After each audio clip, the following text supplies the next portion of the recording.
नमस्कार दोस्तों, स्वागत है आप सभी का एक बार फिर से अड्डा एमसीक्यू जीके में।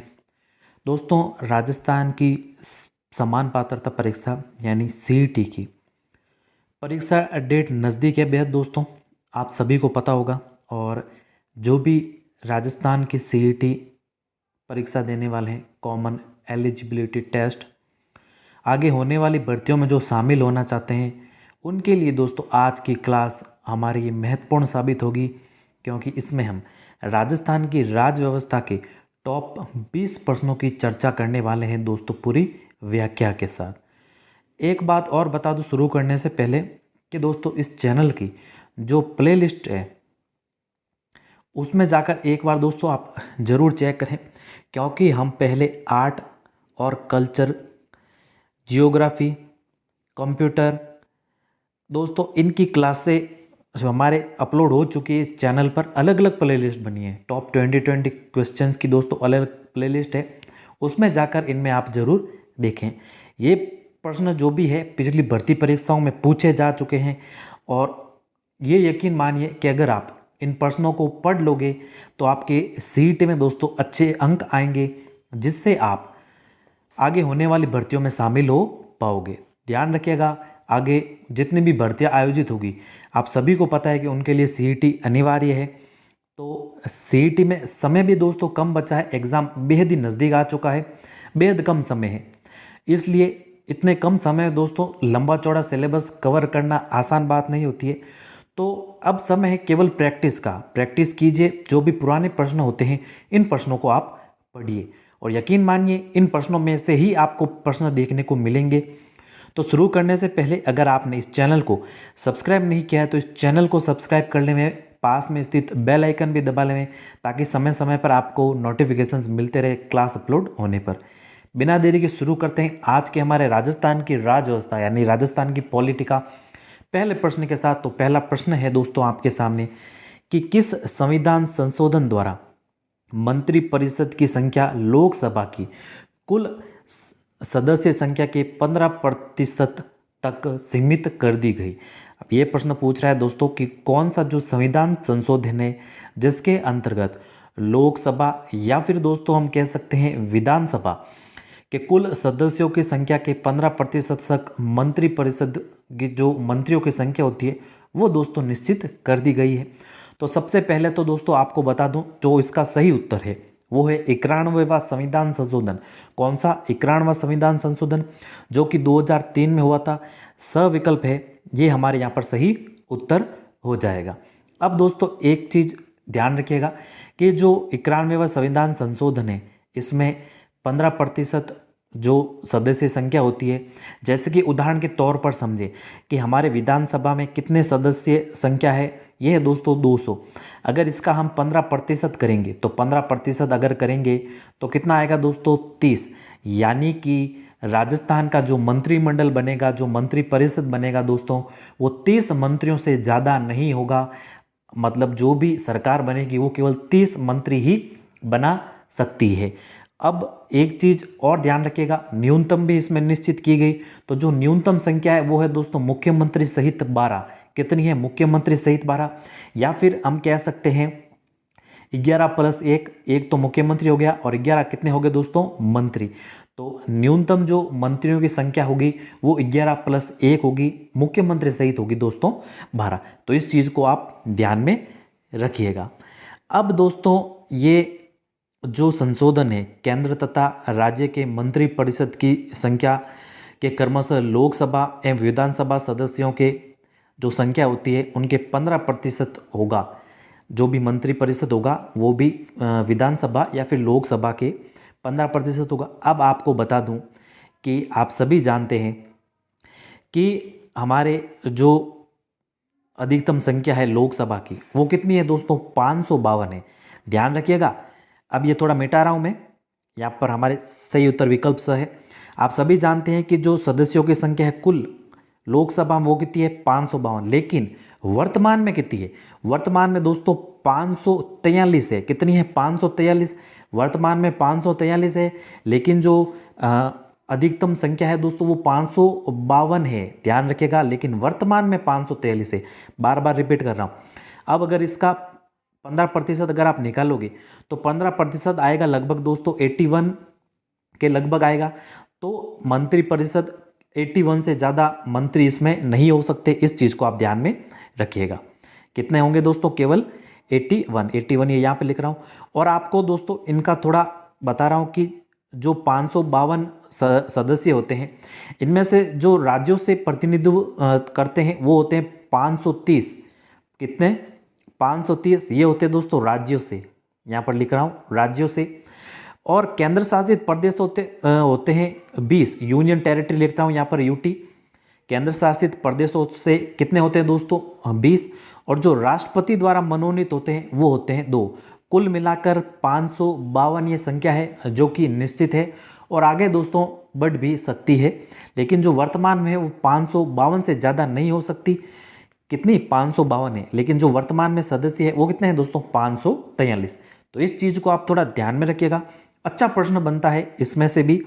और बाकी जो संशोधन है जिसमें निश्चित किया गया कि जो लोकसभा या फिर विधानसभा की सदस्य संख्या होगी उनके 15% ही मंत्री बन सकते हैं, तो इस चीज़ को ध्यान रखिएगा। सविकल्प यहाँ पर हमारे सही उत्तर होगा।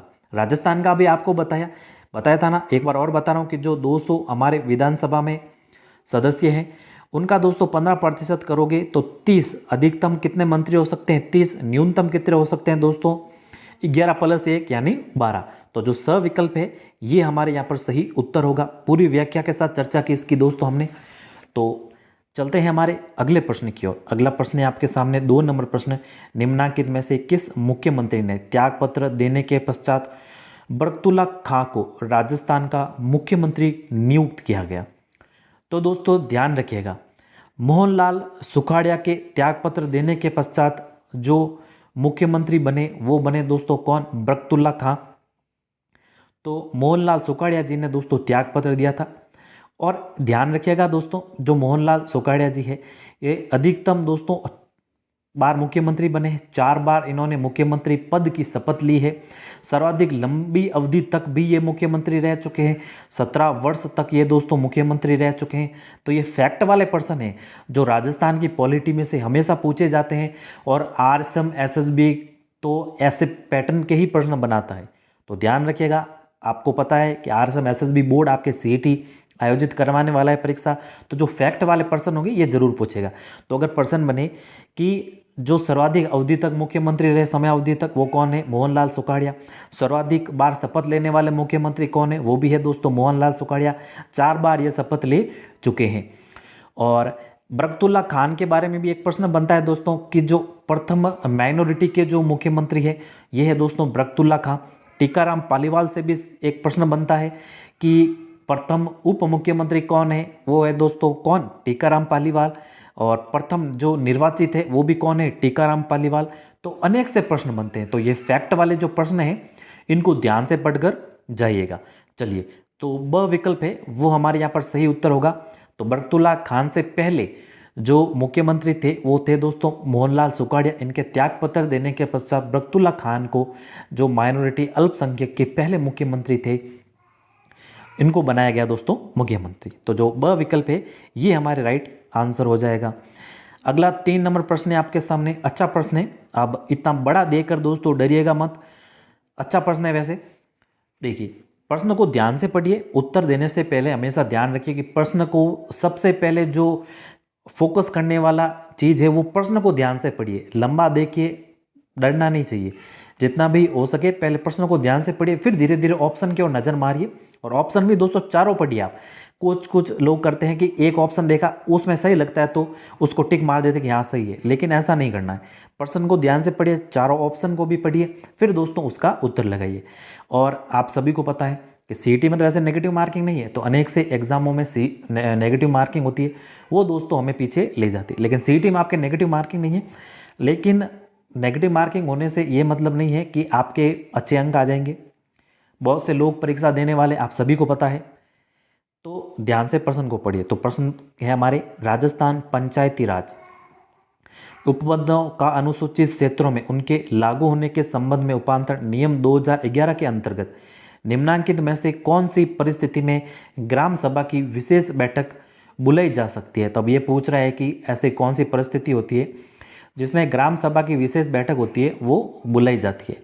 तो ग्राम सभा की विशेष बैठक जब बुलाई जाती है दोस्तों, जब ग्राम सभा के कुल सदस्यों में से कम से कम 5% या फिर 25 सदस्य या इससे भी अधिक हो, उनके द्वारा दोस्तों सचिव को, जो सचिव होते हैं उनको लिखित सूचना के आधार पर यह विशेष बैठक बुलाई जाती है। तो ध्यान रखिएगा 5%, कुल सदस्य संख्याओं के 5% या फिर 25 सदस्य या फिर इनसे ज़्यादा होने चाहिए। तो जो अविकल्प है ये हमारे राइट आंसर हो जाएगा। तो इसके बारे में दोस्तों नियम जो 2011 है ये वाला कहता है, तो ध्यान रखिएगा इनमें से यही है, बस इतनी सी जानकारी थी। अविकल्प यहाँ पर हमारे सही उत्तर हो जाएगा। चलिए 4 नंबर प्रश्न है आपके सामने दोस्तों कि राजस्थान नगरपालिका अधिनियम 2009 के प्रावधानों के अनुसार राज्य सरकार द्वारा नगर परिषद में अधिकतम कितने व्यक्ति नाम निर्दिष्ट किए जा सकते हैं। तो दोस्तों राजस्थान नगरपालिका अधिनियम 2009 के प्रावधानों के अनुसार राज्य सरकार द्वारा नगर परिषद में कितने व्यक्तियों के नाम निर्दिष्ट किए जा सकते हैं अधिकतम, वो है दोस्तों 8। कितने हैं? 8। तो ये भी इतना ही है प्रश्न। तो 8 सदस्य होते हैं, ध्यान रखिएगा, जो राज्य सरकार द्वारा नगर परिषद में निर्दिष्ट किए जा सकते हैं। जो सविकल्प है ये हमारे यहाँ पर सही उत्तर हो जाएगा। चलिए चलते हैं 5 नंबर प्रश्न की ओर। 5 नंबर प्रश्न है आपके सामने कि राजस्थान प्रशासनिक सेवा यानी कि दोस्तों RAS, राजस्थान एडमिनिस्ट्रेटिव सर्विसेज अधिकारियों को पहली बार जिला कलेक्टर के रूप में पद स्थापना निम्नांकित में से किस वर्ष की गई। अब ये कह रहा है दोस्तों कि जो RS अधिकारी है उनको दोस्तों पद स्थापना यानी IAS के रूप में इंडियन एडमिनिस्ट्रेटिव सर्विसेज यानी भारतीय प्रशासनिक सेवा में पद स्थापना या फिर दोस्तों पदोन्नति के रूप में सबसे पहले किस वर्ष दोस्तों इनको प्रमोट किया गया या फिर दोस्तों इनकी जो पद स्थापना है वो की गई। तो ये पद स्थापना दोस्तों कब की गई? ये की गई दोस्तों पद स्थापना सन 2009 में, यानी जो RS के अधिकारी थे, राजस्थान प्रशासनिक सेवा के अधिकारी, उनको दोस्तों कलेक्टर के पद पर दोस्तों पद स्थापित किया गया। कब? 2009 में। तो जो सविकल्प है ये हमारे यहाँ पर सही उत्तर हो जाएगा। चलते हैं 6 नंबर प्रश्न की ओर। 6 नंबर प्रश्न अच्छा प्रश्न है दोस्तों ये भी कि राजस्थान के निम्नांकित मुख्यमंत्रियों में से कौन लोकसभा के सदस्य नहीं रहे हैं। तो इनमें से कौन है जो लोकसभा के सदस्य है वो नहीं रहे हैं।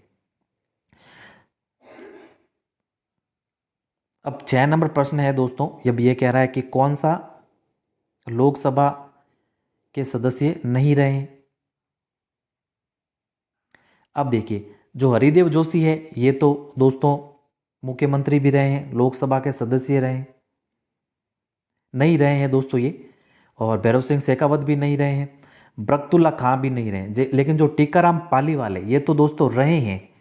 अब ये क्या कह रहा है कि जो नहीं रहे, नहीं रहने वालों में से एक तो है हरिदेव जोशी, तो 1 नंबर है, और एक आ रहा है दोस्तों भैरव सिंह शेखावत, यानी जो 2 नंबर है, यहाँ पर 2 है दोस्तों, ब स दे दिया यहाँ पर 3 और ये 4 है, और एक नाम है दोस्तों बरकतुल्ला खां का। तो 1 2 व 4, 1 2 4 है विकल्प द में, तो विकल्प द यहाँ पर हमारे सही उत्तर हो जाएगा। ये नहीं रहे हैं दोस्तों लोकसभा के सदस्य, लेकिन जो टीकाराम पालीवाल है जो कि प्रथम निर्वाचित मुख्यमंत्री, प्रथम उप मुख्यमंत्री रहे हैं, ये दोस्तों लोकसभा के सदस्य भी रह चुके हैं। तो टीकाराम पालीवाल रह चुके हैं, जो नहीं रहे वो है 1 2 और 4, 1 2 और 4 यहाँ पर, यानी द विकल्प यहाँ पर सही उत्तर हो जाएगा हमारे। और हरिदेव जोशी के बारे में ध्यान रखिएगा, 3 बार ये मुख्यमंत्री रह चुके हैं। भैरव सिंह शेखावत दोस्तों, इनके बारे में एक फैक्ट ध्यान रखिएगा कि जो भैरव सिंह शेखावत है वो उपराष्ट्रपति भी रह चुके हैं, और उपराष्ट्रपति दोस्तों राज्यसभा का सभापति होता है, आप सभी को पता है। तो पूछ सकते हैं कि ऐसे कौन से राजस्थान के मुख्यमंत्री है जो राज्यसभा के सभापति रह चुके हैं या फिर भारत के उपराष्ट्रपति के पद पर रह चुके हैं। तो वो है नाम दोस्तों भैरव सिंह शेखावत का। तो इनको फैक्ट है, ये फैक्ट के बारे में ध्यान रखिएगा। द विकल्प हमारे यहाँ सही उत्तर है। 7 नंबर प्रश्न है आपके सामने कि राजस्थान उच्च न्यायालय निम्नांकित न्यायाधीशों में से कौन राजस्थान सरकार में राज्य मंत्री के पद पर आसीन रहे हैं। तो इनमें से पूछा है कि कौन से ऐसे न्यायाधीश है जो राजस्थान सरकार में राज्य मंत्री के पद पर भी रह चुके हैं। तो इनमें से जो जस्टिस फारूक हसन है, जस्टिस फारूक हसन दोस्तों सन, ध्यान रखिएगा, पूछ सकते हैं ये भी, सन 1985 से 1994, या 94 लिख रहा हूँ, 1994 तक दोस्तों राजस्थान उच्च न्यायालय के न्यायाधीश रह चुके हैं। क्या रह चुके हैं? न्यायाधीश। और इससे पहले दोस्तों ये 1972 में, कब? 1972 में सवाई माधोपुर से, या ऐसे हम लिख रहा हूँ दोस्तों, ध्यान रखिएगा, सवाई माधोपुर से निर्वाचित क्षेत्र से दोस्तों ये विधायक के रूप में भी चुने जा चुके हैं। कौन? जस्टिस फारूक हसन, ये चुने जा चुके हैं विधायक के रूप में सवाई माधोपुर निर्वाचित क्षेत्र से। इसके बारे में ध्यान रखिएगा, सविकल्प यहाँ पर हमारे सही उत्तर होगा, सविकल्प। ध्यान रखिए क्या प्रश्न पूछा है कि कौन से ऐसे न्यायाधीश है जो न्यायाधीश भी रह चुके हैं और राजस्थान सरकार में राज्य मंत्री के पद पर भी आसीन हैं। तो ये रहे कौन? जस्टिस फारूक हसन, ध्यान रखिएगा।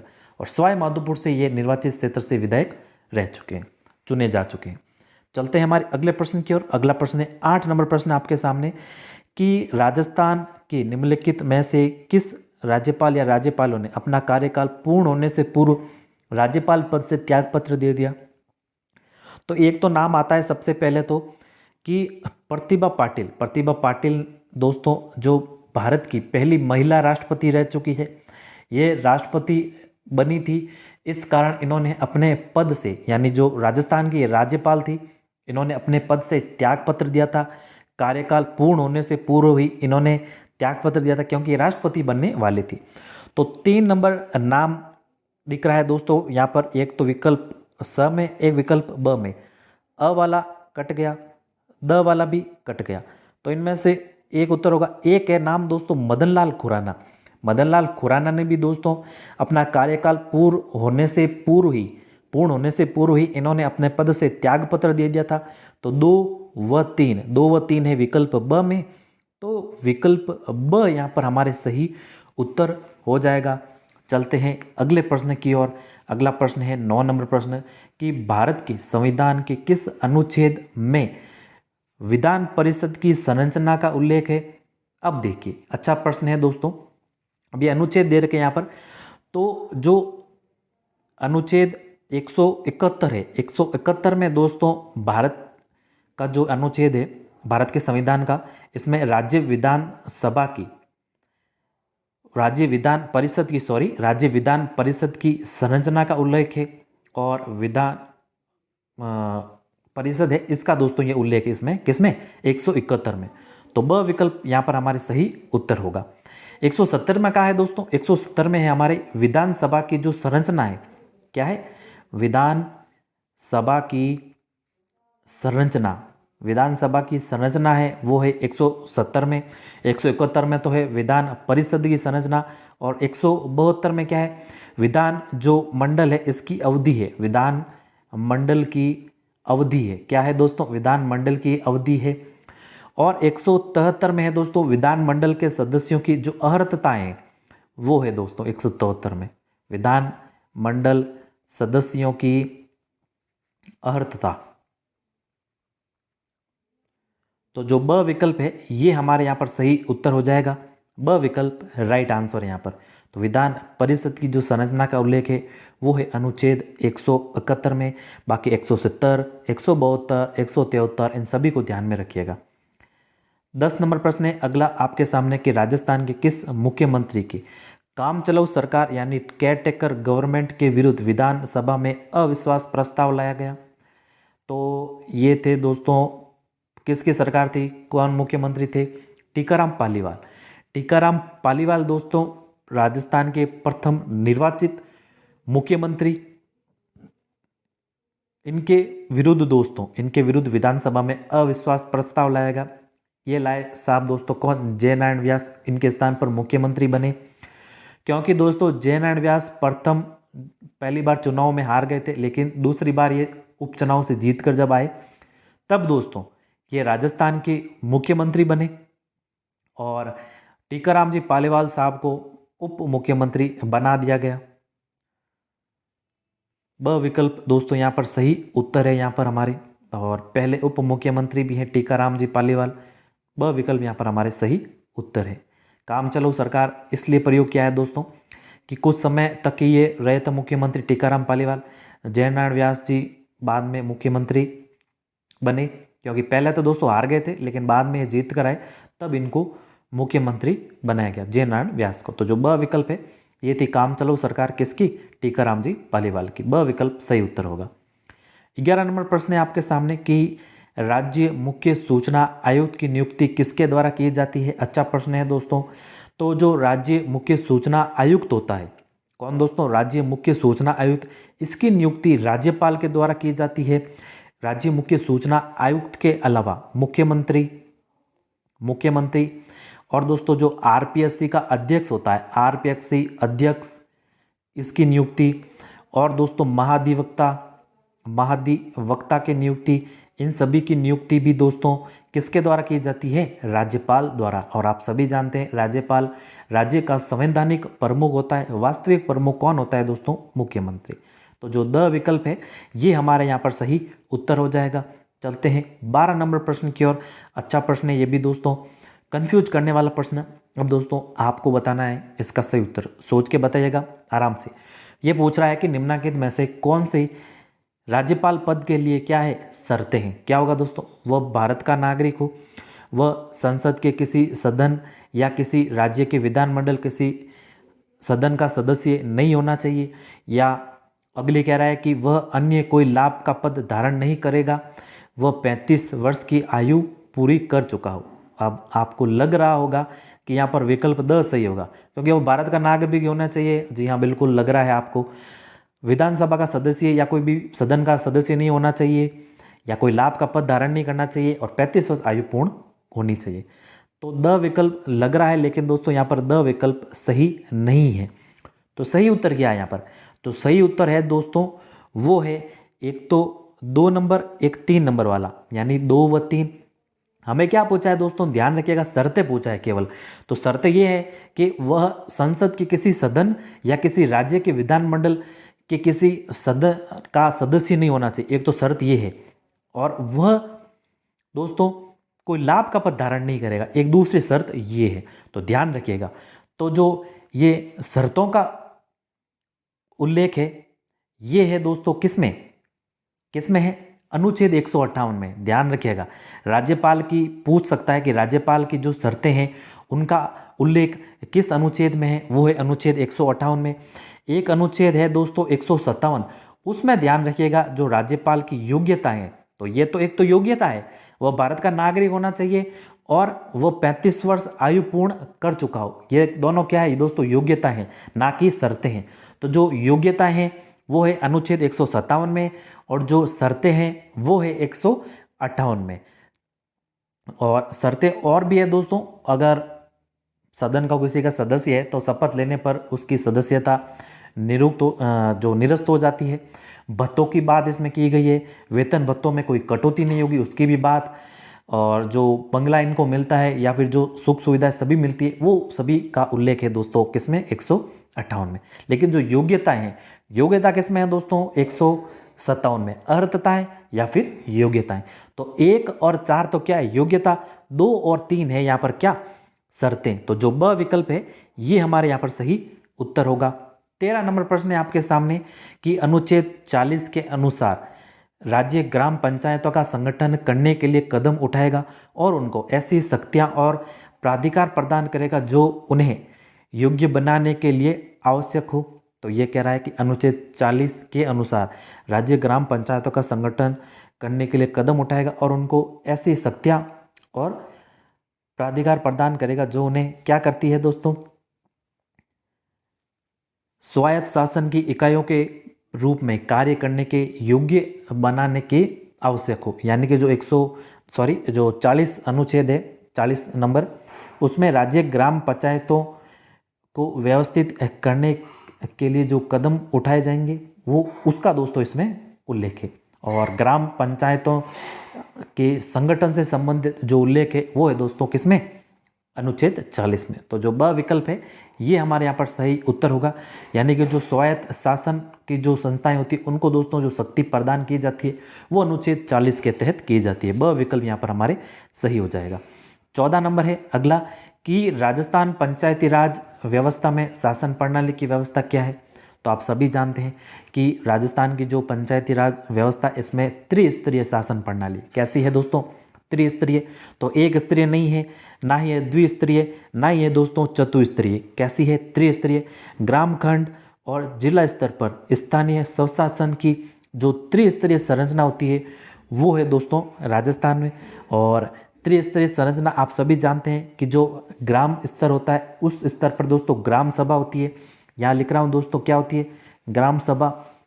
खंड स्तर होता है, खंड स्तर पर दोस्तों पंचायत होती है, क्या होती है, पंचायत। और जो जिला स्तर होता है इसके अंतर्गत होती है जिला परिषद, क्या होती है दोस्तों, जिला परिषद। तो ये तीन जो त्रिस्तरीय जो संरचनाएं हैं वो है दोस्तों ग्राम स्तर पर ग्राम सभा, खंड स्तर पर पंचायत और जिला स्तर पर जिला परिषद। तो जो स विकल्प है ये हमारे यहाँ पर सही उत्तर हो जाएगा। 15 नंबर प्रश्न है आपके सामने, राजस्थान उच्च न्यायालय के निम्नांकित न्यायाधीशों में से कौन अन्य राज्यों के उच्च न्यायालय के मुख्य न्यायमूर्ति नहीं रहा है। अब ये कह रहा है कि इनमें से कौन से न्यायाधीश है जो अन्य राज्यों के उच्च न्यायालयों के मुख्य न्यायमूर्ति नहीं रहे हैं। वो है दोस्तों कौन, NN माथुर। किसका नाम, NN माथुर। बस इनके बारे में थोड़ा ध्यान में रखिएगा, बस यही है यहाँ पर। तो बाकी इनकी व्याख्या कुछ है नहीं। स विकल्प यहाँ पर हमारे सही उत्तर है। जो NN माथुर है दोस्तों ये राजस्थान के न्यायाधीश रहे हैं और अन्य दोस्तों जो न्यायाधीशों जो अन्य राज्यों के न्यायाधीश है वो नहीं रह चुके हैं। बाकी राजेश बालिया, प्रकाश टाटिया, नागेंद्र कुमार जैन ये दोस्तों अन्य राज्यों के न्यायाधीश रह चुके हैं राजस्थान के अलावा। लेकिन जो NN माथुर है ये केवल राजस्थान के ही रहे। तो जो स विकल्प है हमारे सही उत्तर यहाँ पर। 16 नंबर प्रश्न है आपके सामने, निम्नलिखित में से किसने राजस्थान में सबसे अधिक बार मुख्यमंत्री के रूप में शपथ ली है। तो नाम आता है किसका, MLS यानी मोहनलाल सुखाड़े जी का। अविकल्प यहाँ पर सही उत्तर होगा। इन्होंने दोस्तों 4 बार शपथ ली है। कितनी बार, 4 बार शपथ ये ले चुके हैं और सर्वाधिक लंबी अवधि तक भी 17 वर्ष तक मुख्यमंत्री ये रह चुके हैं। भैरव सिंह जी शेखावत दोस्तों 3 बार और अशोक गहलोत जी भी 3 बार शपथ ले चुके हैं। एक और नाम है दोस्तों हरिदेव जोशी। हरिदेव जोशी भी दोस्तों कितनी बार, 3 बार शपथ ले चुके हैं। वर्तमान में तो अशोक गहलोत जी है जिन्होंने 30वीं बार मुख्यमंत्री पद की शपथ ली थी। वसुंधरा राजे जी अभी थोड़ी पीछे है, 2 बार ये शपथ ले चुकी है। तो जो सबसे ज़्यादा बार है वो ले चुकी है, कौन ले चुके हैं, मोहनलाल सुखाड़िया 4 बार। 17 वर्ष की अवधि तक, सर्वाधिक अवधि तक भी ये मुख्यमंत्री रह चुके हैं लगातार, ध्यान रखिएगा। अविकल्प है यहाँ पर हमारे सही उत्तर। 17 नंबर प्रश्न है दोस्तों, निम्नलिखित में से राजस्थान के कौन से मुख्य सचिव राजस्थान लोक सेवा आयोग के सदस्य रह चुके हैं। तो दोस्तों इनमें से कौन, सावलदान है दोस्तों, सावरलादान ये उज्ज्वल नहीं है यहाँ पर, यह है दोस्तों सावलदान उज्ज्वल। तो जो सावलदान उज्ज्वल है ये मुख्य सचिव और राजस्थान लोक सेवा आयोग यानी RPSC के सदस्य रह चुके हैं। कौन, सावलदान उज्ज्वल। अविकल्प यहाँ पर सही उत्तर होगा, सावलदान उज्ज्वल होगा। यहाँ पर ध्यान रखिएगा, सावलदान उज्ज्वल ये नाम है यहाँ पर इनका। अविकल्प है जो यहाँ पर हमारे सही है। अगला 18 नंबर है आपके सामने कि राजस्थान के निम्नलिखित में से कौन से संवैधानिक पदाधिकारी राज्यपाल द्वारा नियुक्त किए जाते हैं लेकिन उन्हें राज्यपाल द्वारा पद से नहीं हटाया जा सकता। तो इनमें से दोस्तों एक तो ये तो राजस्थान के जो राज्य निर्वाचन आयुक्त, और एक है दोस्तों कौन, राजस्थान लोक सेवा आयोग के सदस्य। इनकी नियुक्ति तो दोस्तों किसके द्वारा, राज्यपाल द्वारा की जाती है, राज्यपाल द्वारा की जाती है, लेकिन इनको हटाया नहीं जा सकता राज्यपाल द्वारा, इनको दोस्तों हटाया नहीं जा सकता है। तो 2 और 3 यहाँ पर है विकल्प ब में। विकल्प ब यहाँ पर हमारे सही उत्तर हो जाएगा। इनको केवल राष्ट्रपति ही हटा सकते हैं। कौन हटा सकते हैं, राष्ट्रपति। ब विकल्प सही उत्तर। अगला 19 नंबर प्रश्न, अच्छा प्रश्न ये भी दोस्तों कि राजस्थान उच्च न्यायालय जयपुर पीठ ने जयपुर न्यायालय राजस्थान यानी जयपुर में स्थायी पीठ की स्थापना आदेश 1976 के तहत अपना कार्य कब से प्रारंभ किया? तो दोस्तों ये कार्य प्रारंभ किया 31 जनवरी 1977। ये डेट तो आपको रटनी ही पड़ेगी। द विकल्प यहाँ पर सही उत्तर हो जाएगा। और जोधपुर हाईकोर्ट दोस्तों आपको पता है मुख्य पीठ है यहाँ पर। इसकी स्थापना 9 अगस्त 1949 को इसकी स्थापना हुई थी। तो ध्यान रखिएगा मुख्य पीठ है वो तो है दोस्तों कहाँ? जोधपुर में। और जो जयपुर की जो पीठ है इसने जो कार्य प्रारंभ किया था ये क्या था? 31 जनवरी 1977 से। डेट रट लीजिएगा। द विकल्प यहाँ पर सही है यहाँ पर हमारे। अगला अंतिम 20 नंबर प्रश्न है दोस्तों, निम्नलिखित में से किसने राजस्थान में कार्यवाहक राज्यपाल और अतिरिक्त प्रभाव वाले राज्यपाल के रूप में कार्य नहीं किया? तो इनमें से सुखदेव प्रसाद जी सही उत्तर होगा। इन्होंने दोस्तों कार्यवाहक राज्यपाल या अतिरिक्त प्रभाव वाले राज्यपाल के रूप में कार्य नहीं किया। तो जो द विकल्प है ये हमारे राइट है आंसर। तो ये थे आज के 20 प्रश्न दोस्तों। उम्मीद है कि ये क्लास आपको पसंद आई होगी, पसंद जरूर आई होगी दोस्तों। पूरी व्याख्या के साथ हमने चर्चा की, अच्छे लेवल के प्रश्न थे। ये प्रश्न दोस्तों आपको एग्जाम में देखने को जरूर मिलेंगे। गिने चुने ही प्रश्न होते हैं। राजस्थान की पॉलिटी ज़्यादा लंबी भी नहीं है आपको पता है, और गिने चुने इसमें प्रश्न होते हैं वो दोस्तों परीक्षा में छपते हैं जरूर। तो उम्मीद है कि क्लास पसंद आई होगी और ऐसे ही आपकी क्लास आगे अपलोड होती रहेगी। बाकी सीईटी की परीक्षा नज़दीक है, समय को व्यर्थ ना करें रिवीजन करने में। अब रिवीजन का समय नहीं है, अब समय है केवल प्रैक्टिस का। तो प्रैक्टिस करते रहिए। मिलते हैं जल्दी नई क्लास में। तब तक के लिए जय हिंद, वंदे मातरम।